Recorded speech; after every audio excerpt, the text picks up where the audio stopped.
Hey guys, today's story is a little different. I'm not the type to hold on to bitterness, or at least that's what I used to tell myself. But when your own family makes it crystal clear that you were always the backup plan, the afterthought, the obligation, they make it very easy to remember. My name's Kevin Lorne, I'm 33, a software engineer turned founder, and I built the technology that changed our industry from scratch in my parents' basement.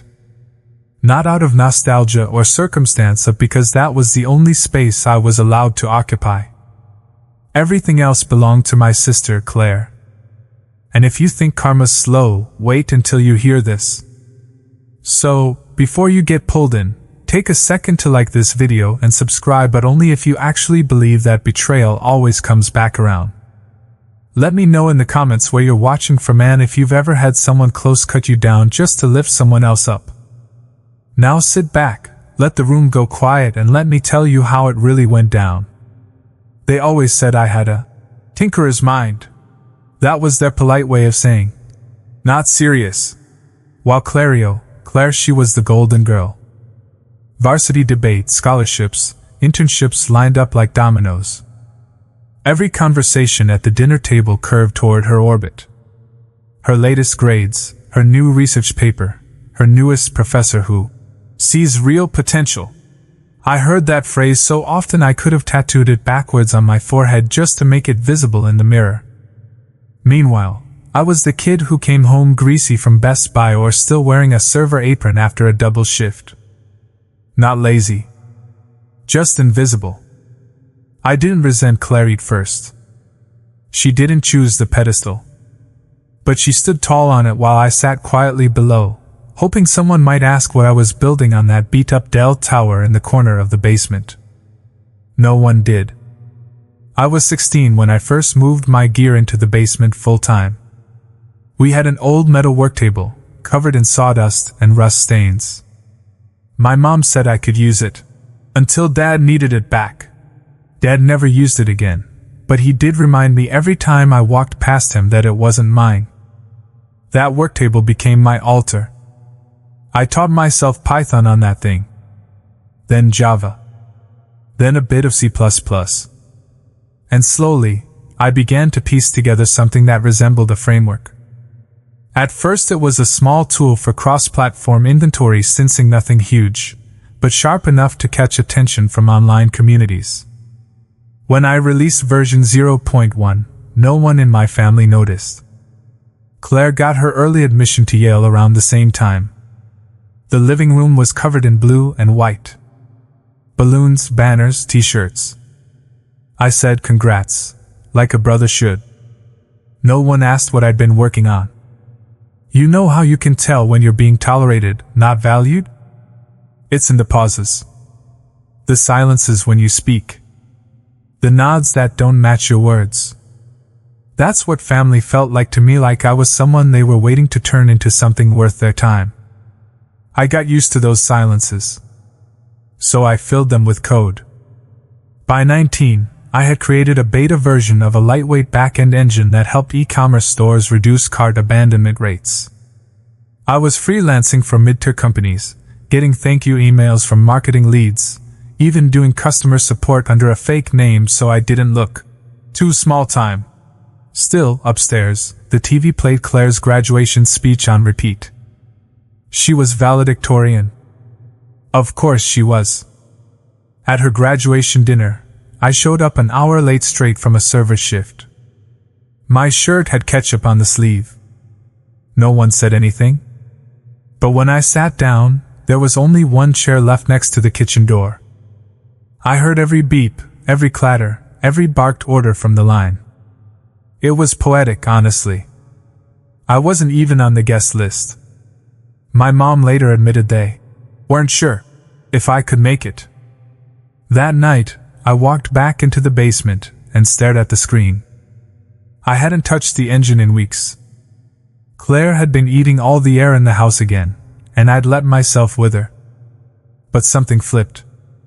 Maybe it was the silence of that dinner.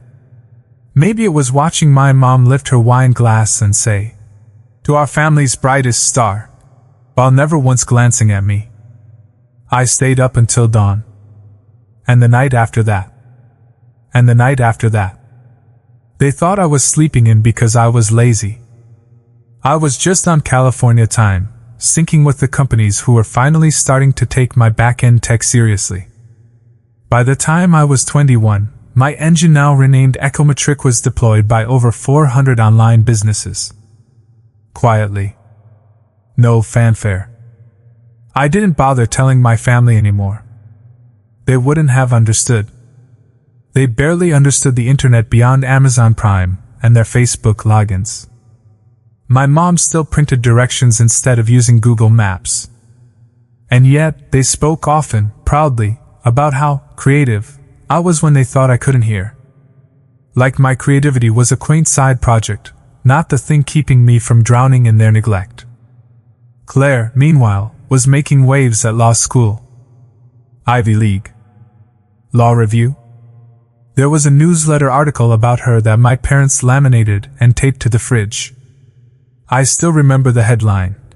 Claire Lorne, one to watch. That headline stayed up for 3 years. One to watch, huh? Not one to ask? Not one to check in with? Not one to wonder if he was okay working 70 hours a week and still coding through the night? I stopped opening the fridge. The final crack, the one that splintered everything beyond repair, came the night Claire got engaged. He was a neurosurgeon. Of course he was. She FaceTimed us from a restaurant in Florence, showed the ring, the view, the man. My mother burst into tears, clutched her chest like she was witnessing divinity. My dad. He popped open a bottle of red that had been waiting for the right moment. It was like a coronation. I walked in from the garage, holding a signed term sheet. I had just secured my first $200,000 in angel funding. From a real investor. With real stakes. Ecometric was about to go global. I opened my mouth to speak. But Dad looked at me, waved his hand gently, and said, "Not now, Kevin." That was it. That was the last time I ever tried to share anything with them. I went back downstairs. I pinned that term sheet to the back of the door with a thumbtack and let it swing every time I closed the basement. It was my flag now. My rebellion. My proof. Over the next year, I built a team, just 2 engineers and 1 UX designer, all remote. But we were tight. Relentless. We fixed things on the fly, tested like maniacs, and built our tech to scale without ever touching VC money. It was surgical. Quiet. Just how I liked it. Claire got married that same year. I wasn't invited. My mother said they had to keep the numbers tight. That was the actual text. Numbers tight. Like I was some distant cousin who might bring a +1 they couldn't risk seating near the bridal table. I didn't reply. Instead, I sent my team bonus checks. They'd pulled off a record quarter. One of our new enterprise clients, an apparel giant, had tripled their conversion rate using our data engine. They asked if I'd consider relocating and running a live ops team. I said no. I like the basement just fine. I like the silence, the glow of my monitors, the quiet click of progress. Then came the press. TechRadar picked up a story about the invisible engine behind the mid-size e-com boom.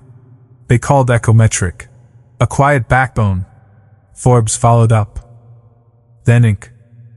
magazine. A week later, I got a call from someone I didn't expect, my dad. He didn't even ask how I was doing. He just said, "Your uncle said you were in a magazine?" I said, "Yeah." He said, "Claire's coming home next weekend. You should come by." And just like that, he assumed the world had reset. Like his voice could rewrite the years he spent acting like I didn't exist. I didn't say yes. But I didn't say no. When I arrived at their house, Claire was there, pregnant, glowing, orbiting attention like she always had. Her husband shook my hand like I was a contractor. My mom made a casserole I hated, but acted like it was my favorite. My dad pointed at my car and said, "Not bad," like that meant anything. And then Claire asked the question that changed everything. "So, what are you working on these days?" Not like she cared. Not like she remembered. But something in me cracked open. I said, "Oh, just running a multi-million-dollar data ops company that started downstairs." There was silence. My mom blinked like she'd heard a foreign language. My dad's mouth opened, then closed. Claire gave a polite smile, the kind you give someone who's just told you about their fantasy football team. And that was when it clicked. They still didn't see me. Not really. Not for what I'd built. They saw the kid in the basement, not the man who quietly reshaped their economy. I excused myself, walked to the garage, and sat in my car until the lights dimmed inside. They were never going to give me my moment. So I would take it. When I tell people the lawsuit came from my own parents, most think I'm exaggerating. They assume there's some twist that I must have wronged them first, or that it was all just a misunderstanding. But no. It was calculated. Petty. And in their minds overdue. The day that envelope showed up, thick with arrogance and entitlement, was the day I really knew I was no longer their son in the way they saw me. I was a resource. A misallocated investment they were finally trying to cash in. It was mid-July. I remember because the air outside was heavy with heat, the kind that clings to your neck and makes everything feel more urgent than it really is. The envelope was certified mail, addressed in neat print. No return name. When I slid it open, the first thing I saw was a formal letterhead. Lorne & Lorne, Family Representation. I froze. That was my father's name, and Claire's. They'd used a family friend's firm. The contents? A cease and desist claiming I had misappropriated intellectual property developed in the family home using shared utilities. Their logic was astonishing. They argued that because Ecometric's earliest code had been written on a laptop they technically bought for me as a Christmas gift and under their roof it legally belonged to them. Not in part. In whole. They wanted controlling equity. I didn't even get angry. I just laughed. Not because it was funny, but because it confirmed something I'd always suspected: blood ties don't guarantee decency. Sometimes, they just guarantee the knives will come from behind. I forwarded the documents to my lawyer, Henry, a quiet but razor-sharp guy I'd trusted since college. He called me 2 hours later. "We'll crush this," he said calmly. "But it'll get noisy." And it did. Depositions, discovery, even old family group chat screenshots filed as exhibits.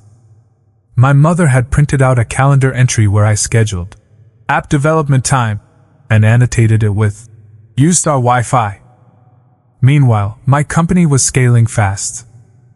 We'd launched a new interface tailored for digital classrooms. Teachers could now measure attention span in real time and adjust delivery accordingly.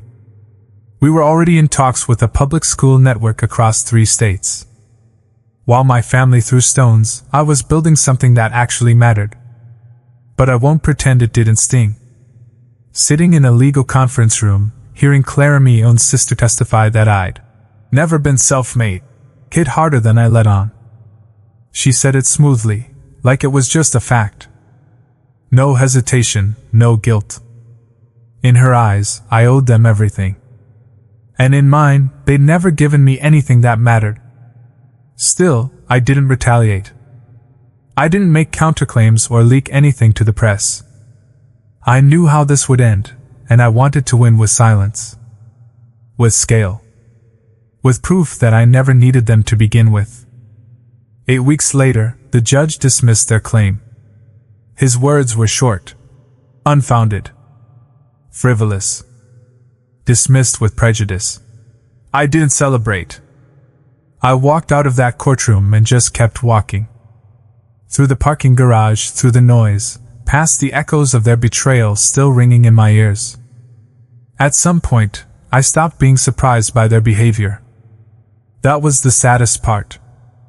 the numbness. But something shifted that week. I realized I wasn't just fighting to prove myself anymore. I wanted to make space for people like me, quiet builders who'd been underestimated, overlooked, or outcast by the very people who should have lifted them. So I launched a scholarship fund under Ecometric. Anonymous. No fanfare. Just checks sent to public high schools with a note. For the student who gets ignored. In the first year, we funded 27 students. One of them wrote a letter I keep on my desk to this day. It says, "No one's ever told me I could build something. Now I'm trying." That one sentence did more for me than anything my family ever gave me. Months passed. Ecometric expanded into 5 new markets. Our name started appearing in edtech journals, then mainstream media. I gave a TED-style talk at a national expo. People called me the silent disruptor. I like that. I wasn't flashy. I wasn't loud. But I was precise. Then, out of nowhere, an email came in. From Claire. Subject line: "Hope we can talk." I clicked it open. "Mom's been sick," she wrote. "She's asking about you." Dad's softer these days. Maybe it's time we all sit down and move forward. No apology. No ownership. Just a rewrite of the script. As if nothing had happened. As if court filings, character attacks, and betrayal could be swept under a rug with 4 vague sentences. I didn't respond. Not to that one. Not to the next. Not to the voicemail that followed weeks later. Silence became my boundary. A year after the lawsuit, I was invited to a board meeting for a startup incubator in San Francisco. They wanted me to mentor young founders. When I walked into the room, someone stood up and whispered, "You're the one who turned a basement into a blueprint." Yeah. That was me. And no, I didn't need my last name to carry me there. It's funny how a single line in a contract can shift power forever. After the lawsuit was dismissed, I didn't rest. I restructured everything. I pored over every clause in every agreement tied to Ecometric, ran every contract through 3 different legal teams, and began moving pieces like I was playing chess on 3 boards at once. If my family thought they'd ever have a way back in, I wanted the paper trail to make sure they never could. I wasn't just protecting my business, I was protecting the part of me that had clawed itself out of a basement and built something real. Still, my silence was misunderstood. To them, silence was an invitation. Claire sent flowers to my office. A card with 2 words. "Still family."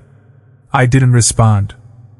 My father forwarded me an article from Forbes, highlighting my company's impact. No subject line.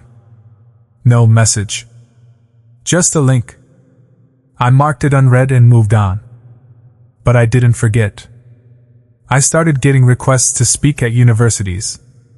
One dean from a tech institute said, "We want our students to learn how to navigate betrayal without losing themselves." That's when it hit me what had happened in that house, in that courtroom. It wasn't just about me. It was a blueprint for others. A cautionary tale and a survival guide, wrapped in one. So I started writing. Late at night, between product releases and investor calls. I wrote essays, reflections, and eventually, a framework how to build quietly, protect fiercely, and let your work speak in rooms your voice wasn't invited into. I called it Found in the Basement. Not a book. Not yet. Just a manifesto passed around underground forums for young founders, especially ones who came from broken homes or bitter origins. And then came the panel. I'd been invited to a private leadership summit, mostly CEOs and founders. Nothing flashy. Just brains in a room, thinking long-term. I almost didn't go. But something about it felt necessary. Like a door I needed to walk through. The night before I flew out, I got a call from a number I didn't recognize. Against my better judgment, I picked up. Eli? It was my mother. Her voice was weak, but it still carried the sharpness I remembered. I don't know if you'll come, she said, but I'll be at St. Mark's this Sunday. I want to see you. She didn't mention the lawsuit. Didn't mention Claire. Just the meeting place, and the silence after. I didn't go. I sat with it though. For hours. Played the conversation over like a song stuck on a single chord. And then I packed my bags and left for the summit. At the summit, I sat beside CEOs whose parents had funded their seed rounds, whose last names were recognized by hotel concierges. And yet, when I spoke just briefly, 10 minutes about navigating founder trauma, every single head turned. Afterward, a woman approached me, maybe in her late 30s. She said, "Your story is my brother's story." Except he didn't make it out. That stayed with me. Because I knew exactly what she meant. The crushing weight of never being enough. Of being told your efforts were selfish, even when they supported the entire structure. Of having to build and prove and protect in one breath, while dodging the very people who should have been cheering you on. 2 weeks later, the press caught wind of the lawsuit. Some in turn must have dug through court records, found the dismissal, and published a snappy headline. Founder sued by parents over basement billion. I braced for chaos. But instead, something else happened. Letters. Emails. Messages from kids in garages, single mothers building apps on borrowed laptops, teenagers teaching themselves code in public libraries. They weren't asking for help. They were thanking me. For surviving. For not hiding the scar. And then, one message changed everything. It was from a girl named Zoya. 17. She said, "They call me the failure at home, but I watched your TED Talk and I think maybe I'm not." She attached a demo of a language app she'd built for refugee kids. It was basic, but it worked. I forwarded it to our lead engineer. Within a month, we brought her on as a paid intern. By the time she turned 18, she had equity. That was when I knew revenge doesn't always come in fire. Sometimes it shows up quietly. In lives you lift. In walls you build so others don't have to break through the same ones. My family? They still sent messages, once in a while. Birthdays. Holidays. Always polite. Always vague. I never blocked them. But I never answered either. They chose what mattered most to them. I just let them live with that choice. They say you should never burn bridges. But some bridges are built on rot. Sometimes you need to light a match just to make sure no one else crosses over with the same lies you once believed. After the article went public, a few of my family members, mostly distant cousins, started reaching out. One even sent a voice note, tearful, saying they had no idea how bad it had gotten. I didn't respond. I wasn't bitter anymore, I was just done explaining. Ecometric was expanding. Fast. We'd landed a federal contract, something I couldn't have dreamed of back in that cold basement. My team was growing. More than half of them came from places like I had overlooked, underestimated, quietly brilliant. We didn't talk about revenge. We just worked like we had something to prove. Because we did. One afternoon, I got a call from an unknown number again. I answered. My voice calm. Hers shaky. "Eli," Claire said. "Mom's in the hospital." There was a pause. I didn't rush to fill it. "She asked for you?" My response was simple. "I hope she gets what she needs." I meant it. I didn't show up not because I hated her, but because I had already forgiven her. The kind of forgiveness that doesn't require presence. The kind that means you've let go enough to never need to see the person again. But even as I moved on, the world hadn't forgotten. A few major podcasts asked me to speak. I refused the first 3. The fourth came with a request that said, "This isn't about tech, it's about truth." I said yes. We talked for 2 hours. I didn't hold back. I spoke about what it means to be raised as a disappointment.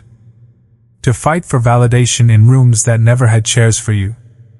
To fund dinners you were never invited to. The interviewers sat quiet when I was done, then whispered. That hit harder than I expected. The episode blew up. Suddenly, I was getting asked to guest lecture at schools I'd never even been allowed to apply to. Ivy League invites. LinkedIn messages from investors who once ignored my proposals. They all wanted a piece now. But I wasn't interested in being the poster boy for underdog success. I just wanted peace. So I did something unexpected. I started the Basement Fellowship. A quiet initiative. No press. No buzz. Just 10 kids every year, handpicked. No GPA requirement. No resume. Just grit. We gave them funding, mentorship, and most importantly room. Room to try. Room to fail. The first class launched 3 startups. One of them got acquired within 6 months. I remember watching the founder on stage, shaking hands with someone from a major venture firm. She glanced at me mid-interview, smiled, and mouthed, "Thank you." No cameras caught it, but I did.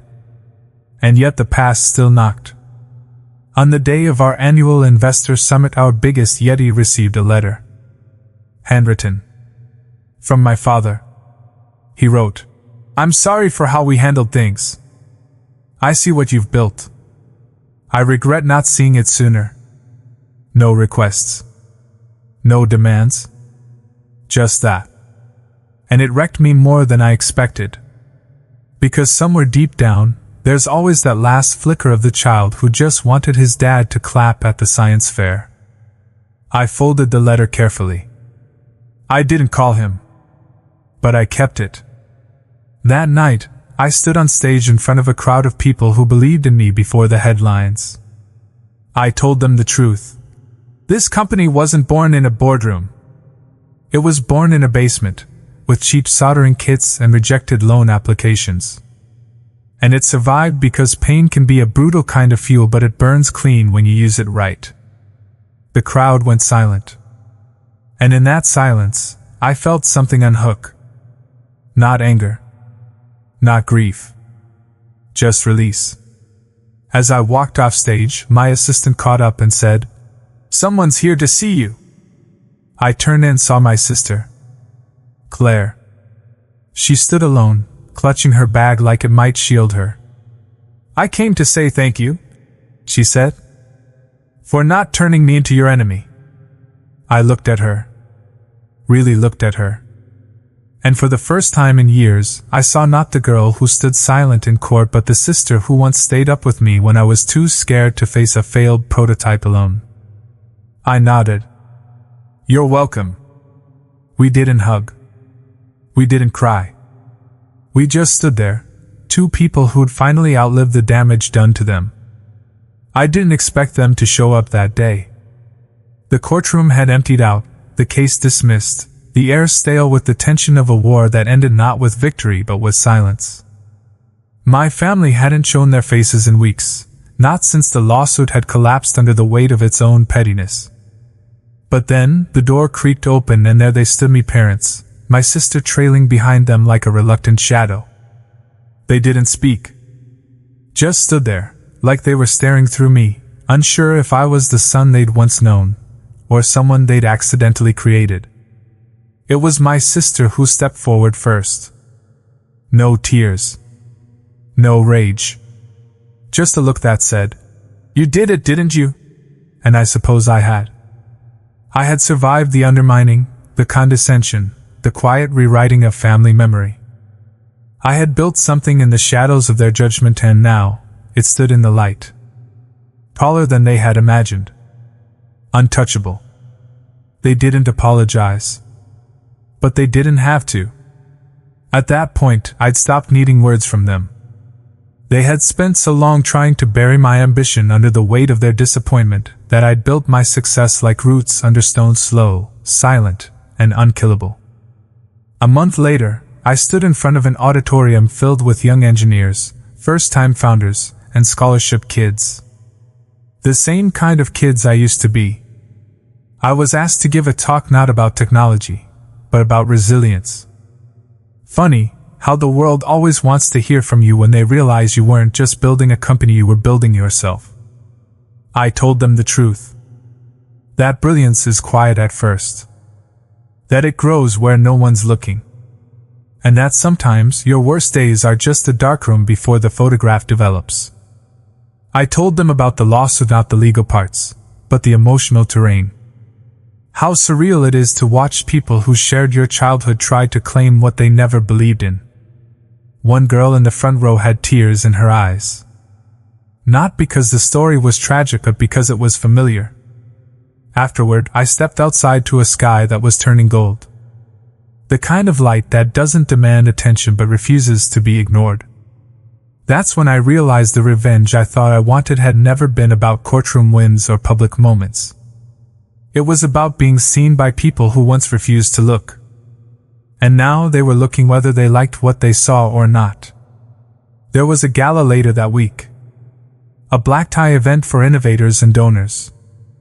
I hadn't planned to go, but someone on my team slipped the invitation onto my desk. I showed up, not out of ego, but out of something quiet or something earned. And as I walked in, every head turned. Not because of the tux, but because they knew. They had watched it happen. The one they thought was background noise had become the headline. The host introduced me not just as a founder, but as a force. I stood under the soft white lights, hands in my pockets, and let them clap. I didn't smile. Not because I wasn't grateful, but because I knew something they didn't. Applause is temporary. What matters is what you build when the music fades. Later that night, I saw my sister again, alone near the back, holding a glass she hadn't touched. She looked different. Smaller. Not because she had shrunk, but because, for once, I wasn't looking at her through the lens of comparison. She approached me, cautious, like she was stepping onto ground she no longer owned. "I didn't expect you to forgive us," she said. "But I didn't expect you to forget us either." I looked at her, calm. "I didn't forget. I just stopped needing the memory." She blinked once, and I watched the weight of that sentence land in her chest. As I walked away, someone handed me a pen and a check. A contribution. An endowment for the scholarship program I'd quietly started. The one designed for kids building things in garages and basements. The ones who, like me, had been told to stay quiet until their worth was proven. I signed the check. Not for validation. For continuation. The next morning, I returned to my office, my name on the door, my company still mine. And I did what I'd always done. I sat down, opened my notebook, and started sketching again. Not because I had something to prove, but because I had things to build. That's the part they never understood. My revenge wasn't fire. It was form. Quiet. Precise. Lasting. And for the first time in years, I didn't feel alone. Not because anyone had returned to me, but because I had returned to myself. Funny thing about silent sight doesn't always mean defeat. Sometimes it means peace. Real, earned, unshakable peace. The kind that doesn't need to shout or flash receipts or hold grudges like trophies.